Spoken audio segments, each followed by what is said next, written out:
জয় বাবা লোকনাথ। বন্ধুরা, সবাই কিন্তু কলেজের ফেস্টে প্রচুর এনজয় করে, ঠিক ওইভাবে আমরাও প্রত্যেককেই আমাদের কলেজের ফেস্টে প্রচুর এনজয় করেছি। তো আজকের ভিডিওটা হলো আমাদের কলেজের prize distribution and cultural fest 2025। তো প্রথমেই উদ্বোধনী সঙ্গীতের মাধ্যমে আর অতিথি বরণের মাধ্যমে আমাদের প্রোগ্রাম শুরু করা হয়। আজ থেকে প্রায় 1.5-2 বছর আগে আমার সাথে কিছু ঘটনা ঘটেছিল, যার কারণে মানুষ আমাকে অনেক দোষ দিয়েছিল।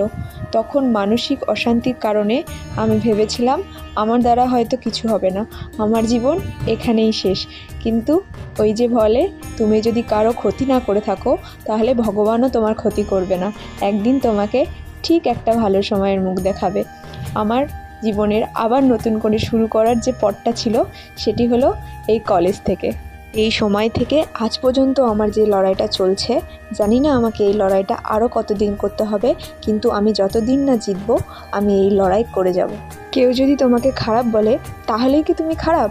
তুমি কি, তোমার মধ্যে কি কোয়ালিটি আছে সেটা সবথেকে বেশি কে ভালো জানবে? সেটা তুমি নিজে ভালো জানবে।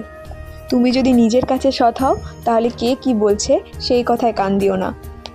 সেরকমই কিন্তু আমি এখন লোকের কথায় কান না দিয়ে আমার জীবনের ছোট ছোট ইচ্ছাগুলো পূরণ করে থাকি, যেমন এই কলেজের প্রোগ্রামে পার্টিসিপেট করা। আমাদের সবার প্রিয় নন্দিনী ম্যাম কিন্তু একটা খুব সুন্দর গান করেছিল। তারপর আমাদের স্পেশাল যে আর্টিস্ট এসেছিল সপ্তপর্ণী, সেও অনেক সুন্দর সুন্দর গান করেছিল। আমরা অনেক এনজয় করেছি, এত মজা করেছি জীবনেও ভুলব না।